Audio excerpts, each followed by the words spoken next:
Hello and welcome to this third edition of Fluency Securities Beers and Bites. Today's hosts, Chris Jordan of Fluency and Jeremy Murtishaw from Fortify 24/7. Today we bring you a very special guest, Ohad Zaidenberg, who is a founder, co-founder, if you will, of the CTI League. That's the Cyber Threat Intelligence League.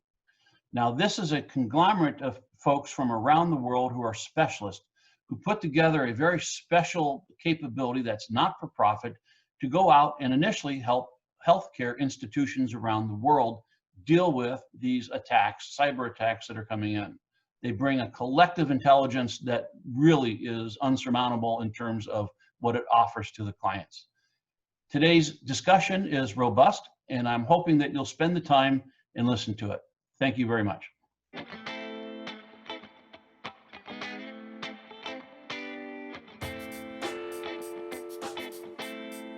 Yeah. Welcome to Beers and Bites, episode 4.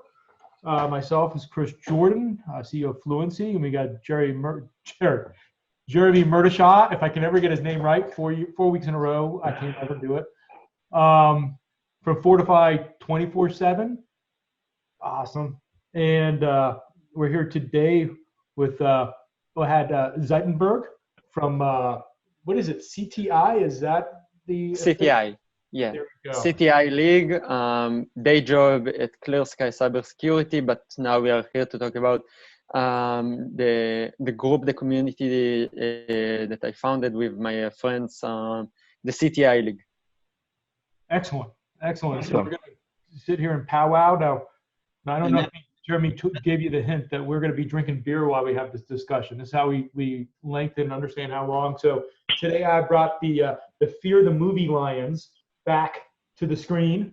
Nice. It's my last of my 4 that I have before I have to break quarantine to get more beer for that particular one. Now I do have my backup beer, my hazy little thing. Actually, in Israel, this is Passover time, so we can't drink beer by religion rules. Beer for you. I'll so I have drink a beer for me, and I have my tea here.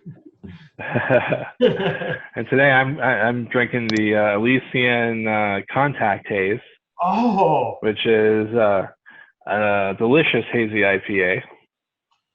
Nice. I think that's good. Al, what do you have? Diet Coke? Well, no, I've actually brought my old standby because I have not been able to get out to the stores yet. And no, I don't have the ability to do online shopping and have it delivered because I live remote in the middle of nowhere. Oh. Awesome. Social distancing is easy for you then. That's right. For so many reasons. We I can still say cheers. Cheers. Cheers. Cheers, guys. So when we talk about CTI, guys, that's the Cyber Threat Intelligence League, right? That's what CTI. Yes, Cyber Threat Intelligence. So why don't you give us some information about your background and that's a good place. And let's talk. Let's start there.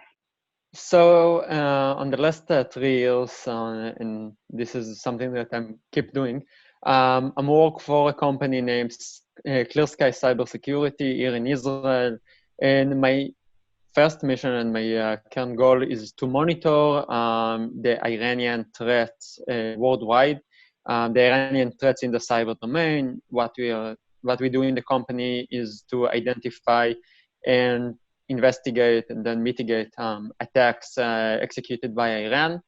And since the Corona crisis came out, I decided to do another project. By day, I'm investigate for Clear Sky, and by night, I'm doing the CTI League. CTI League is a community of cyber threat intelligence experts from all around the world. And we gather to basically neutralize every threat that we identify that's relevant to the current pandemic. In the last month that we exist, we found a really nice thing, and this is what I'm doing mostly today. Most of the day I'm doing Clear Sky, and at night I'm doing this league. And that's a gift to the worldwide community, right? This is a worldwide community. Yes, we have representative from 76 countries, from 22 time zones. I actually checked what are the last 2 time zones that we need. So it's in the middle of the Atlantic and the Pacific Oceans, some islands from there.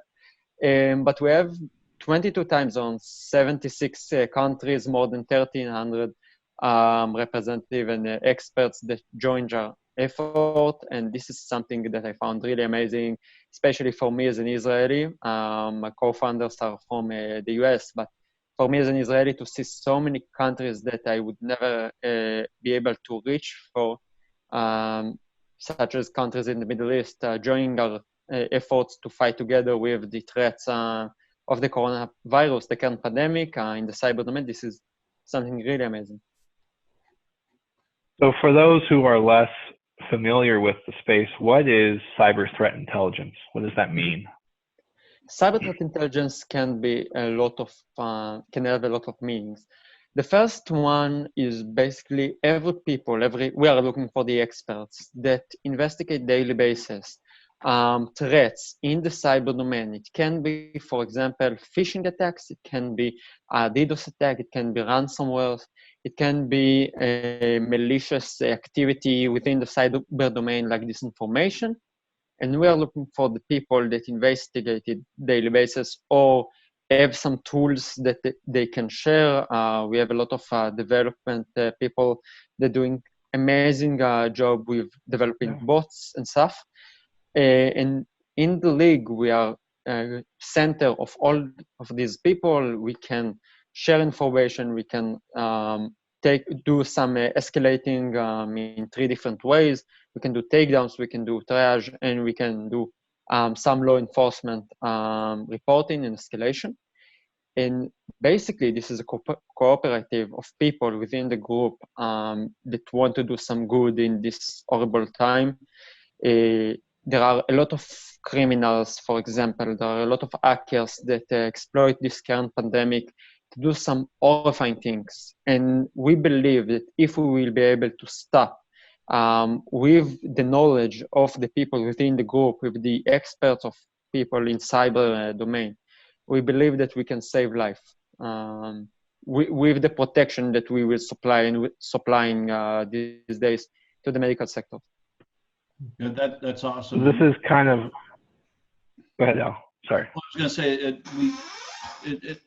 to some degree, we have here in the States, we have the FBI InfraGard community, to which I'm a part of, if you're familiar with that, right? And part of that is to share some of that threat analysis and stuff, but not to the degree that you guys do. And what's interesting is that you are also doing this as not for profit. This is a gift to the worldwide community. This is something that all of the managers agreed to.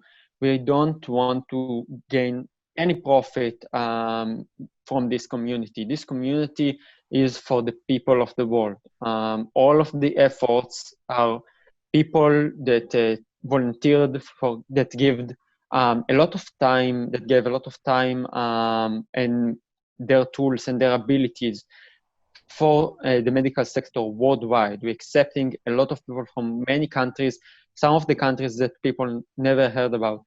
And this is something really amazing because people believe in good, people doing something from their goodwill, and I find it very amazing. People told me at the beginning of the process that it wouldn't succeed because the globalization process was over, basically.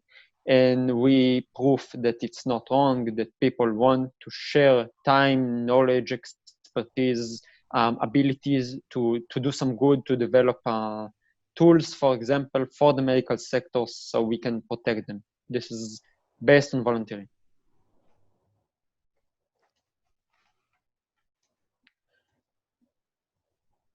Jeremy, your audio is off. Let's try that again. This is a comedy release. So I was just saying, aside from being like a medical professional, like a doctor or a nurse, us people who are in the cyber community don't have that skill, and this is a way for us nerds to leverage our skill set to protect the first responders, right? Which is an important thing to do. That's what I wanted to say. I wanted to say that I'm a bit of kind of a nerd, and I really like comics book. And my favorite comics is Watchmen. And in Watchmen, there is like quote of Rorschach that says, "Who watched the Watchmen?" So we are the people that watch the Watchmen. In COVID CTI League, we are protecting the medical sector, and the medical sector, if they can be safe and sound and can help people and saving life, and we will protect the hospital so it won't get hurt by some ransomware. And if it would get from the ransomware, we will be able to do the whole incident response process, for example. If we will be able to take down malicious activities from the internet, or to protect some country that were attacked by DDoS attack, something that really happened in the group, or if there is some leveraging of legitimate services for attacks. So we will be able to give all the efforts of the medical sector only for saving life. And this is our main goal these days. It definitely is the coming together of the community, the human spirit really just working overtime to help each other out, which is fantastic. Now, do you produce any type of a reference list that potential people who've been impacted could go reference and see the steps necessary for remediation? Or is that something that they have to engage and say, I need your help to remediate this threat? So we offer all the services depends on the medical sector or any relevant company, some critical infrastructure, for example. We basically say to them, if you want any help, just tell us how do you want our help. The first thing that we did is to publish some services, and we keep updating it daily basis in our website. Encourage the people that listen to us to enter our website, to search it under the line services, and they can see what we are doing now in the league. And another thing that we did is to open a GitHub for public block list and allow list that anyone can get in, take all the IOCs, block the relevant one, and protect themselves. We're doing some integrations for the law enforcement, including CERTs and CISAs and other agencies from all around the world, just to share with them information. Daily basis, we're identifying a lot of vulnerabilities in medical facilities that we share with the medical sectors. So in the next few days, we're going to publish a report that summarizes a lot of the efforts that we did only in a month. And we hope that in the next few months, we will be able to expand ourselves to give more services pro bono for the medical sector, for the people that watch us. I encourage people to watch in our website the service list. That's awesome. That is awesome. So are you maintaining a relationship with first.org, or did you feel that First wasn't doing enough? You know, if you think about worldwide responses and incident response, you have to think of First, right? But obviously you guys have gone way beyond that. I mean, I don't remember First try to establish tool bases and services and all this stuff. I mean, we work with First also. We work with a lot of people that 1 month ago, I wouldn't imagine if someone will tell me that I'm going to talk with so many people, so many important people from all around the world, I would say, this is a joke, I won't do it. But now we are working together with anyone that can help the medical sector. If MISP is needed, and working on integration directly to MISP. So this is something that we do. If someone call us, for example, some medical cyber company that call us and say, hey, this is the services I have, this is the indicators I can share. There are a lot of streaming that goes into the CTI League app, and we can share this very fast to analyze it very fast with the power of the community. And we work with anyone that want to help. We are really open for anyone that want to help us. This is a joint effort of the world against the criminals. Right. So you brought up an interesting piece. So you early on you talked about the actions you would take, law enforcement, takedowns, and to me, that's almost like more of the offensive side, right? That I'm going to stop these people from even existing or getting into the network to cause the problems. Awesome. But then you we can divide our activities for a few sections. The first one is cyber threat intelligence community of sharing.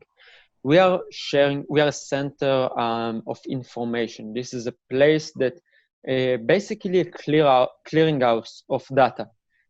People join the league and they can share information. They can share their feeds, their IOCs that they identify, they think the medical sector should know. The first thing that we can reach with it is to expand the knowledge of the CTI experts and the CERTs and the CISs from all around the world against current threat regarding the current pandemic threats, in the cyber domain. The next thing that we do with this community of sharing, I call it, is to share this information with the important, with the relevant clients, let's call it like that, which is the medical sector. And we shared a public release, public repository in our GitHub that anyone can reach. The next thing we do is cyber attack neutralization, in which I told you the takedown, the triage, and the law enforcement agencies escalation process. We're doing some malware analysis. We're doing support for the medical sector, whether it's support against an attack, support with infrastructure, for example, support. I don't know how to do something like that. And we supply incident response services.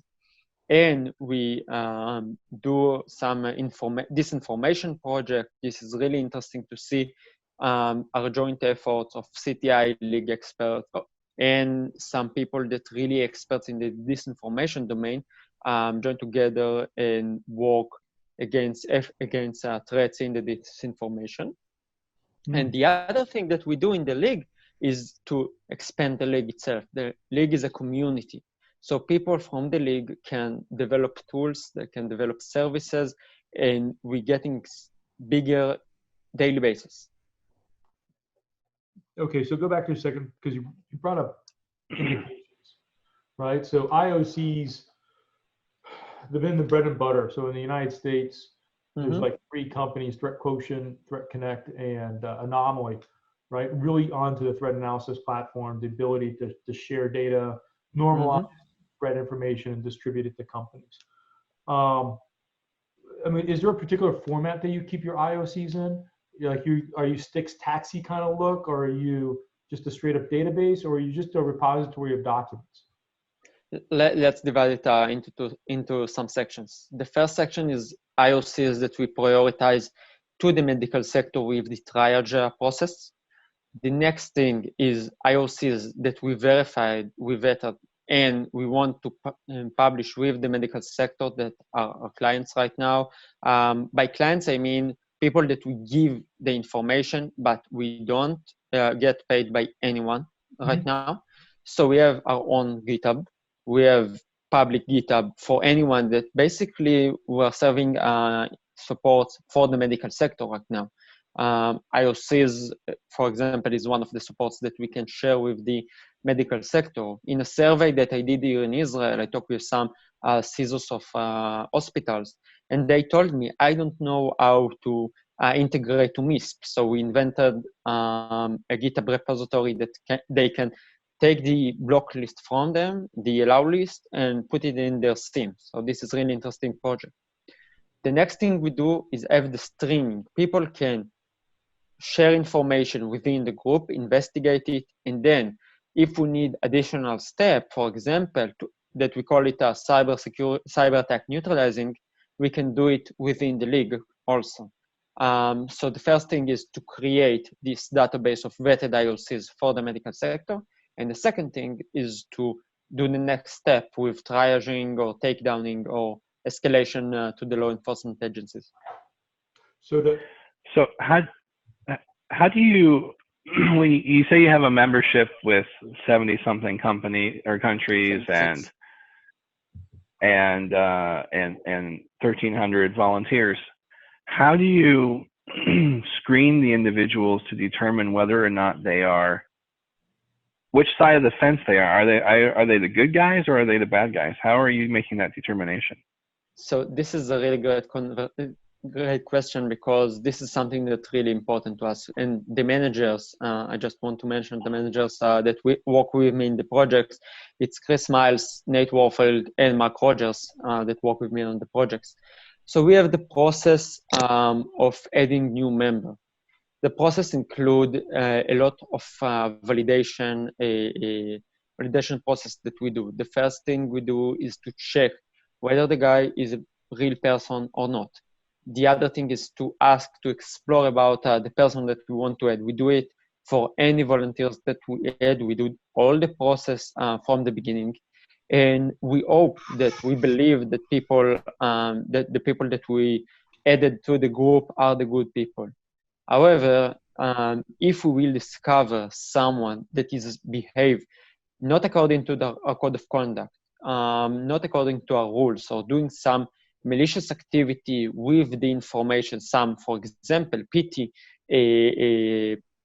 we will try to do PT for a company that he identified the vulnerability in, and with this information to do the pen testing attack.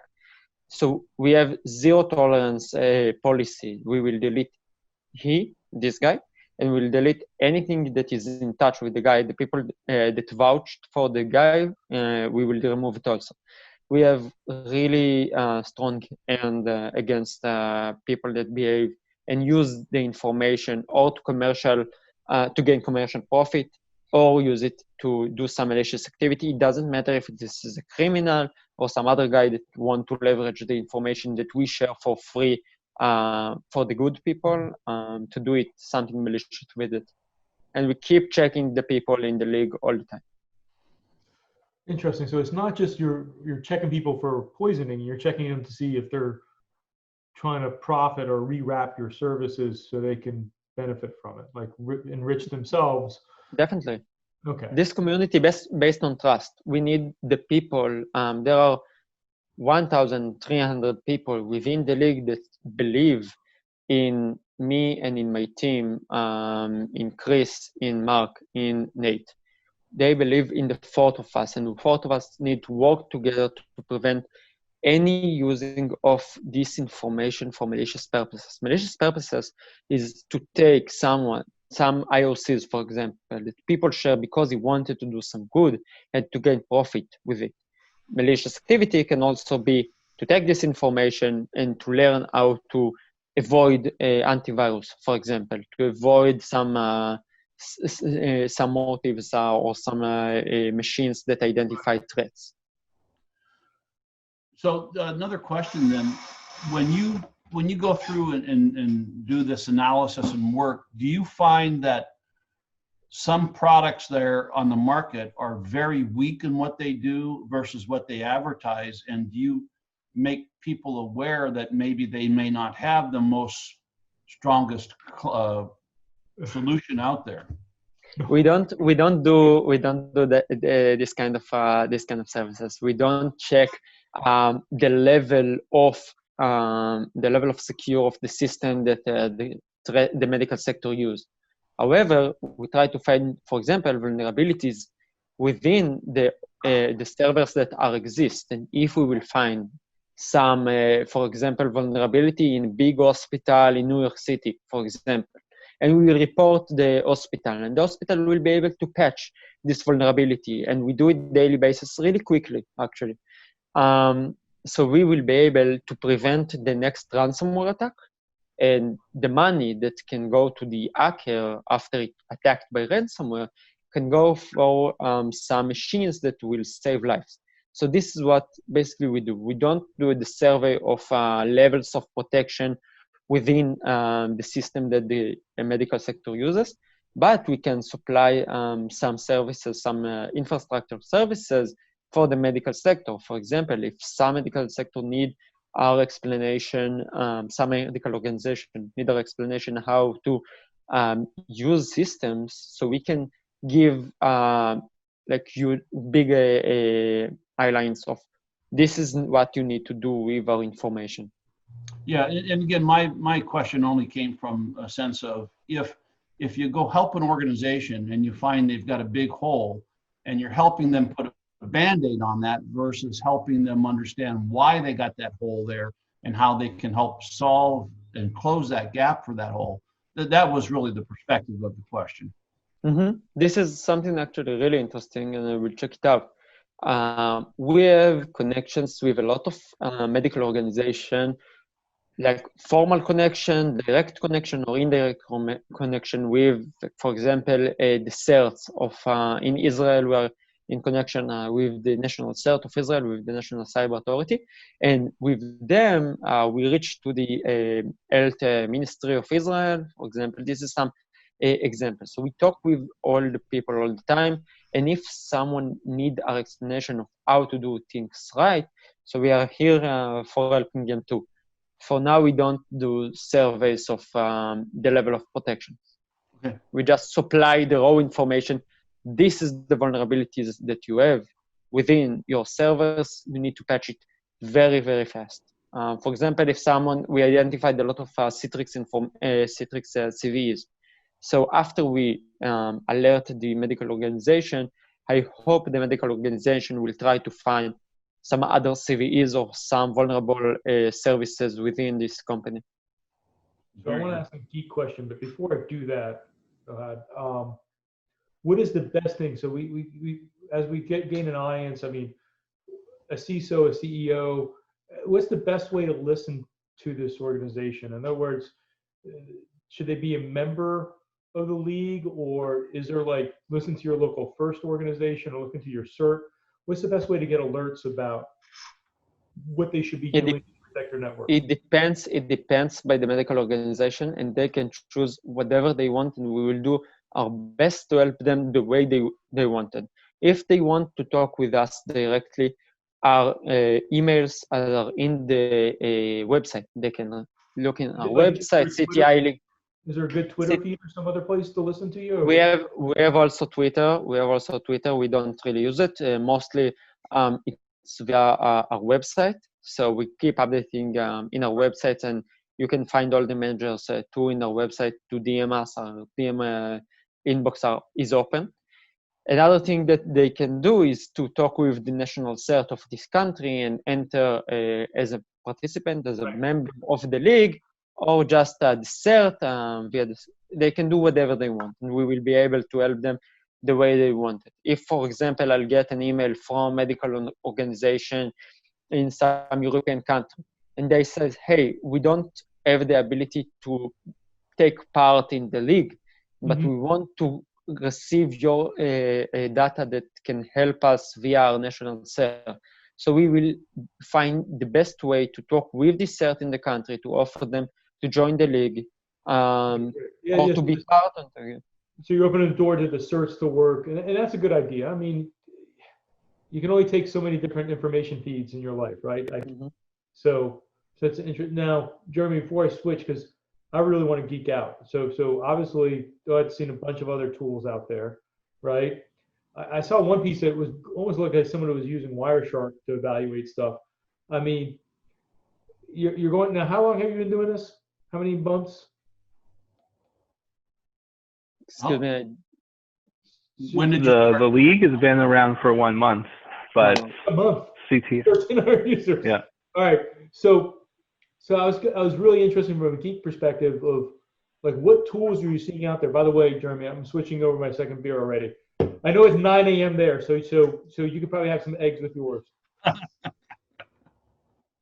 But you're on mute again.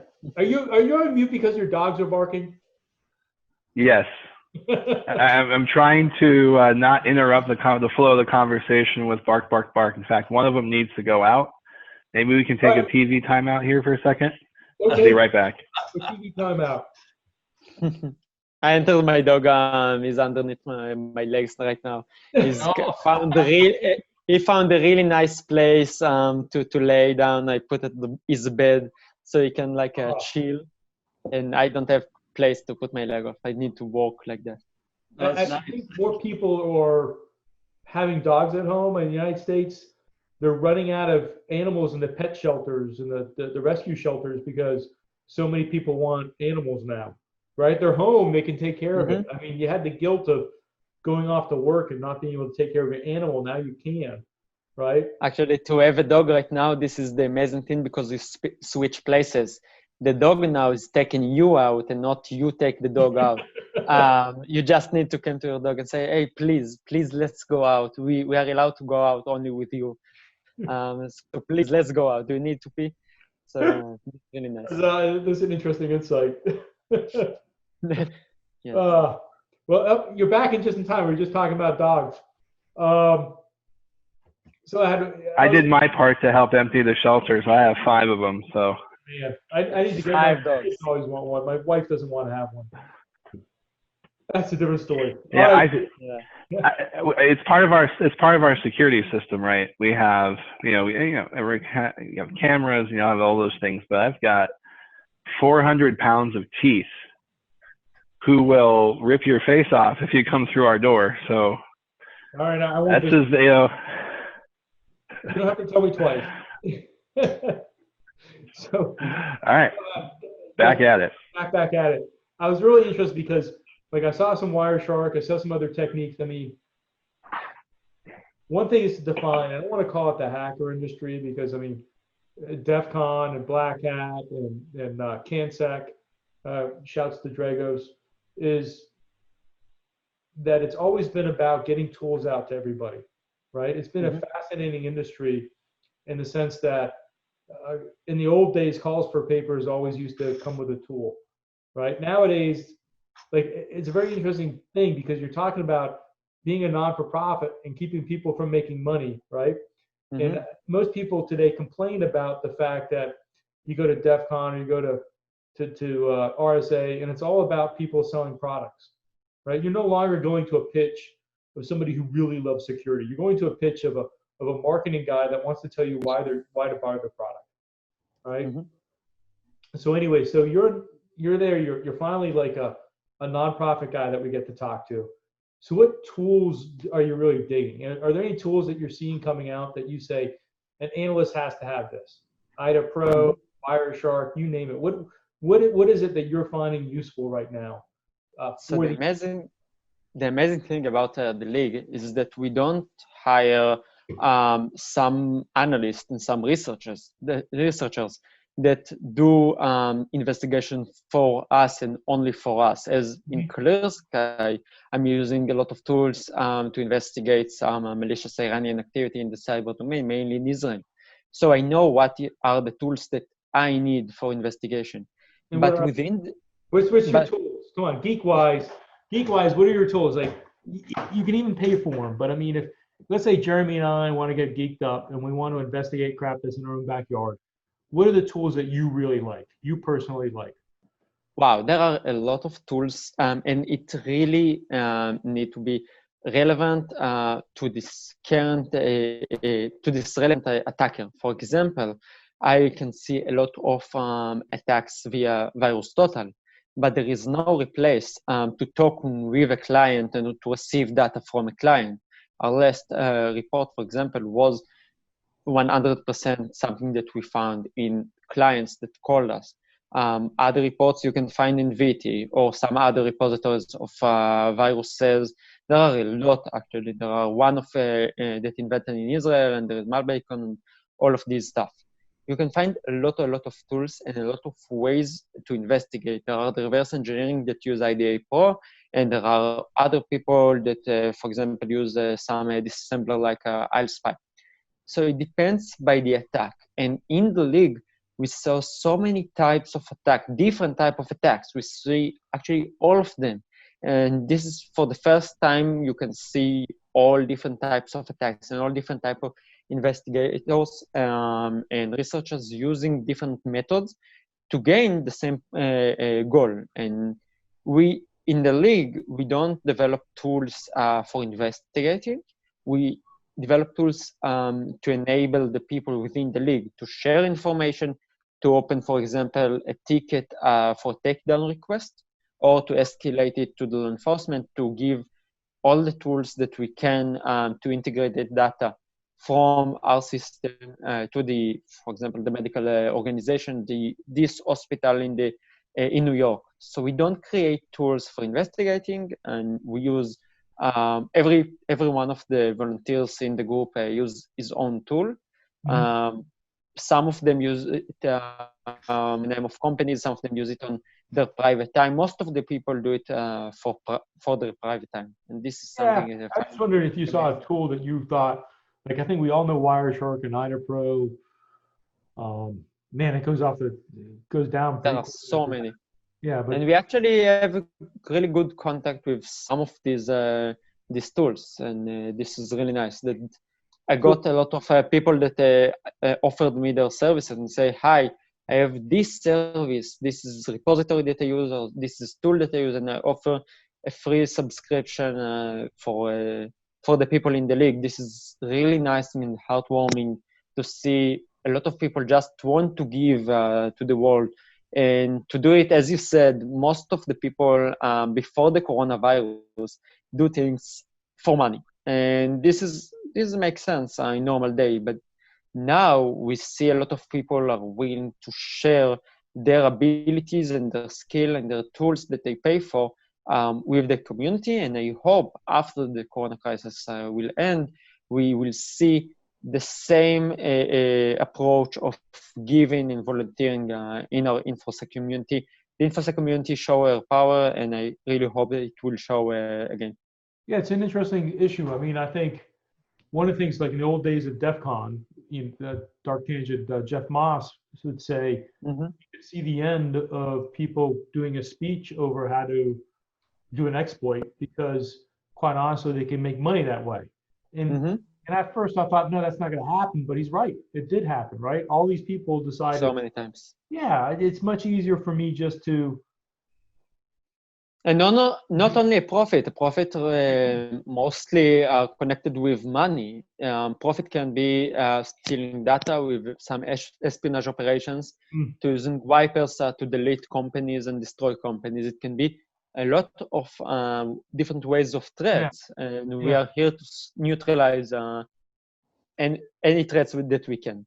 Yeah, I found it interesting only because it looks like you're an outlet finally for a bunch of people that want to do something, right? I mean, tell you the truth, it would be boring as hell if every person got up and did their own speech at a B-side, but it seems an issue in our industry that there's no outlet for people to do good things, right? There used to be. The next thing I was going to kind of think is that now you're there right now, you're looking at all this stuff, and you brought up types of attacks, and you said, wow, I never saw so many types of attacks coming in. What's the number one vector? Is it at once? I didn't saw so many types of attack at once. I open my email inbox every day, open channels, I just read all the threads that were open while I'm sleeping in Israel, and all the people from the US, from PST. Are you seeing a lot of spear phishing, DDoSing? Everything, just everything. Everything. You get a job phishing, attachment, disinformation, actually, that most of the people don't really connect disinformation with cyber attacks. So we see that also. Phishing, spear phishing, we see so many. Like, how do people make money off this information? Wow, there are a lot of ways to gain money from this information, but this is not only money. Just to create chaos in specific place. We have darknet people that really look into the darknet and find amazing and astonishing stuff in the darknet. People that really leverage the corona crisis. We actually see some kind of trend right now that people, at the beginning, people share documents with data, for example, with information about the pandemic. Now we see an increasing of people that publishing vaccine or some tests online. And this is something that really increased in the last few days, that people, after a lot of countries took power over the corona and now they are in good situation, a lot of people try to sell some fake things with disinformation about some, for example, tests that you can do at home. People can do it, and at the most cases, they won't find that they are sick and go outside and infect others. This is something that can cost a lot of life. Yeah, so that's one of the questions I had early on, and I didn't ask you, is when you look at the vector of attack and you say to yourself, Mm-hmm. self-centered, I'm going to make money, ransomware, organized crime, nation state. To you and me, chaos seems like a nation state attack, right? Do you see that way? Do you see disinformation as being nation state, or you see it there's other mechanisms like Both. Unfortunately, we saw everything that now is happening in the two levels. You have the criminals and you have the nation state, the nation state sponsored attacks, and we see them both. I saw in Reuters some article last week about some government attack against some medical facilities within the US. So this is something really horrible that the country use this current pandemic to leverage profit. And we can divide it into two headlines as well. The first one is behavior of some APT, some TTP of Advanced Persistent Threat Group that they did in normal days, but now it increased, or we notice it more than ever. And there is some attacks that we never saw before. For example, attacks that leverage only the pandemic itself, with some tools, with some knowledge about the pandemic. And this is the two things that we are working on it within the league. We need to neutralize all of that. It doesn't matter if they just use the coronavirus as their subject of impersonation, or they use it in order to attack medical organizations and to hurt the world effort against the coronavirus. Really deep. So to go beyond what you're saying is that, like, if a nation state is doing disinformation, and not to go down some political route, but I mean, between disinformation and the prevention of services, not just the prevention of network service, but the prevention of mobile health care, the prevention of dialysis, right? Do you think you are helping them too? Yeah. You see that as a value to nation states to hamper? Is it what is the value? I mean, you're on both sides. Listen, you're not just a computer geek. You're an intelligence person, right? So yes, you understand that how society interacts with computers can drastically affect the way in which governments operate. The problem with all the people that basically do these horrifying things is that I didn't talk to them. And I don't know why they're doing it. And if they do what they do, this is only can be my assessments of how I feel, and I find it based on my sample that I saw. So in most cases, for example, we can take the attack against the DNC in 2016 that attributed to APT28. We can take this attack, and a lot of people said, okay, they wanted to help Donald Trump, or they wanted to help the Republican Party.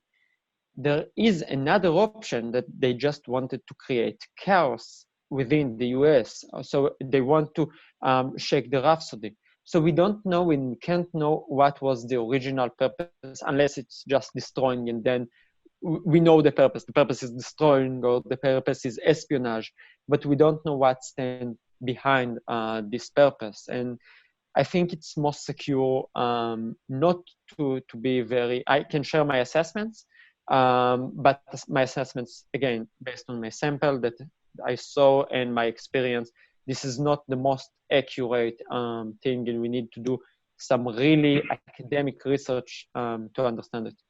So before Jeremy, I know Jeremy, you want to say something, but I just want to finish up, Ohad, because to move away from all the stuff, the depth that you just went into, and you were to say, hey, some reporters got to listen to what we're saying, which is probably zero. But what is the message around disinformation? Because I think that you're right. People don't understand disinformation, right? What is the message for different disinformation? Is it the generation of chaos could be not for the benefit of the Republican Party, but it could be for the downfall of people's trust in its new. Yes, of course. And what we need to understand about disinformation actually is have a really big part in my life. I'm doing it for Clear Sky on the prism of the Iranic efforts too. And from what I saw in my experience, people use disinformation for so many attacks. They can just manipulate people. They can use it. Even social engineering attack in spear phishing has something with disinformation. This is fake information about something. So I don't want to call people not to believe in anything. This is really important that people still believe in the reporters, in the media, in the news. But what I'm offering is to learn about methods of fake news. This is way more better than not to believe in anything or to explore yourself. You can explore anything that you hear in the media, but then in your expedition that you see, you can find some people that actually leverage people ideas and say, okay, people going to research about something, so we're going to manipulate it. If people will check how some disinformation operations look like, it might reduce the effect of disinformation that disinformation has on people. So I'm offering all the people, watch reports about disinformation, see all the methods. For example, there is an amazing scheme of people that use, for example, false connection. This is one of methods. There are a lot of things. Learn it. Learn how people use this information as their key, and then just believe in the media and being like curious eyes on it. So do you see a solution for disinformation? I mean, I think you're hitting on a topic I wasn't expecting to have a conversation on, right? Mm-hmm.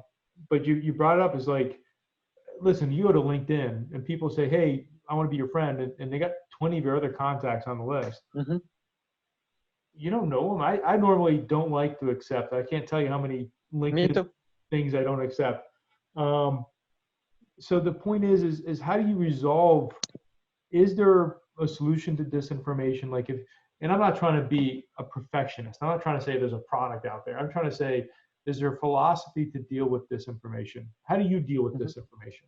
I guess. So I'm not a good model for it, because I'm really a suspicious person because of my job and because all the things I see. Paranoid.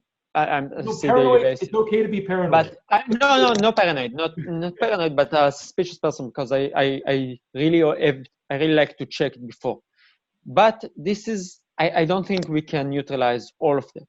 And we can neutralize wars, we can neutralize some terror attacks, and we can neutralize all these cyber attacks worldwide. We need people to be a little bit, let's say, aware of the threats. For example, if a company knows that there are various threats that they can be attacked in the cyber domain, for example, they know about DDoS, phishing, spear phishing, ransomware, adware, all these type of things, so they can prepare themselves for the attack. If people will learn how people use, how actors use disinformation as a tool, for example, if they will read reports about disinformation, it can be state-sponsored, it can be just someone spread rumors online, and learn all the tactics and methods, they can identify it better. So there is a conspiracy about the number 23. There was a movie about it, and there was yes. And after people noticed that the number 33 has some meaning, people notice the number 33 more. So we can suggest people read disinformation reports, and then you will be able to understand or to look in suspicious eyes about something, that information that come to you. So let me, as we get close to winding down now. Yeah, I'm almost finishing my second beer, and Jeremy's still nursing that. Let me change the direction back just a little bit. So, Ohad, as you have now been with CTI League for a month, and you clearly have a focus on the healthcare industry, which today continues to be a leading industry under attack, right, from the bad actors out there. do you see in the future where you might pick up a secondary industry, maybe like utilities, which tend to present a very large threat for nations around the world if they are in fact hacked? So I have to be honest, when we invented this community, me and my friends, we wanted to do some good, some joint effort regarding the current pandemic. But now when we see all the power all the good that we can do together as the InfoSec community, we started to think about what we can do further. For now, we only focus to protect our main goal, and our first and last goal is to protect the medical sector. If we will try to blink and start looking on some other things, we're going to miss some attacks. Now, let's focus on the current pandemic. After we will finish it and we will know that there are no threats, or the amount of threats against the medical sector reduced with a lot of numbers are really reduced, so we can start thinking about what is the next step. Yeah, I think that's healthy. I think it's a good way of looking at it. Otherwise, you're going to be overloaded. So a follow-up question then on the medical sector. Are you starting to see a broader impact on the IPv6 healthcare machines or technologies that are meant to help patients, right? Maybe heart monitors or other things of that nature. Every now and then you read about, failures here or there and breaches of these devices. Is that becoming more pervasive from your perspective? No, I don't think so. I think that we need, our goal as a community is to supply services to all the medical sector, no matter what. So if we will be able to help them with this also, I would be very happy for it. Basically, what we want to do is to protect the medical sector. And we are here more than 1,300 people that says, hey, we have time, we have our abilities, how can we help you? I got so many messages via Twitter that says, I'm feeling useless, I have so much to give back to the community, what can I do? And the message that is one of the participants sent me and said, I'm feeling useless, I have so much to give right now. That gave me so much power that said, okay, we have to run very, very fast. And this is a marathon run to protect the medical sector no matter what. Awesome. Yeah. This is a testament to the human spirit, right? That we as a people want to protect each other. We want to do good. We want to stop bad things from happening. Yes. Yeah, I mean, listen, our world's full of nonsense and chaos, right? And this is our way of giving back. For those of us who aren't medical professionals and we're just nerds, this is our way of giving back, and it's a critical thing for this time. So I believe in you too.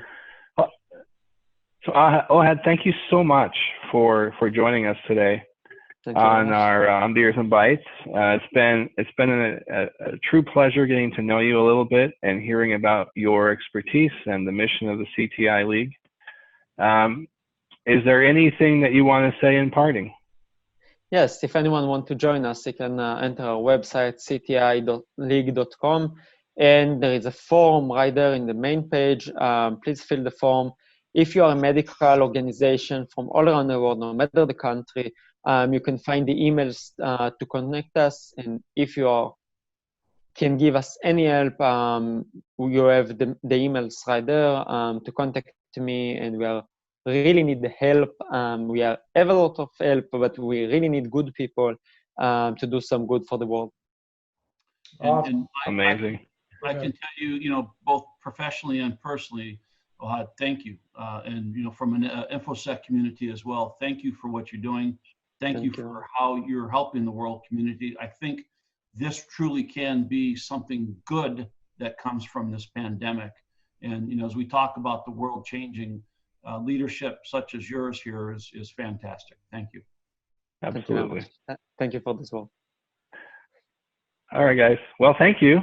I think that's Well, there's some wrap-up stuff that we'll do, and I'm sure the editors will fix it. But it was amazing. Thank you for your time. I appreciate you getting on the call so late at night over there. Yeah. No, it's not late at night. It's only 8 p.m. That's okay. Sorry we caught you during festival. So festival is what? Is Passover over there? Yeah, it's Passover. Yeah. How was Easter? It was Easter yesterday, right? It's funny. It's Yeah. I don't know if you know a guy named Amit Uran, but Amit's a friend of mine, and we were talking one time that my grandmother on my mom's side is Jewish, and so therefore I'm officially Jewish. So, yes, you are officially Jewish. Yeah, it doesn't matter, but you're officially Jewish. Officially Jewish, only by Jewish law, not by anything else. So I gotta learn everything now. I gotta learn. Besides my love of bacon has to end. There has to be. There's other stuff to do. So I find it fascinating. I really do. I just think that the Jewish, like Israel by itself, has done an amazing job where it is. That's another conversation, never to be on this podcast. This is another conversation.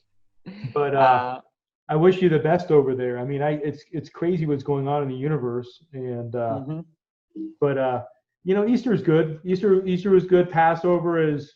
I don't know. I need to learn more about Passover. I understand what it is, but there's more. Passover basically is a holiday that you having the main event at the first night, and then you are not allowed to eat some bread or drinking beer or doing anything that relevant to bread. Yeah, it's like I get in trouble with all my Jewish friends because I like and around here they come up with these coconut something or others, which are okay. Yes. This is amazing. My Jewish friends get mad at me because like, Chris, don't buy it because we run out of it in the store because people like you buy it. yes, this is amazing.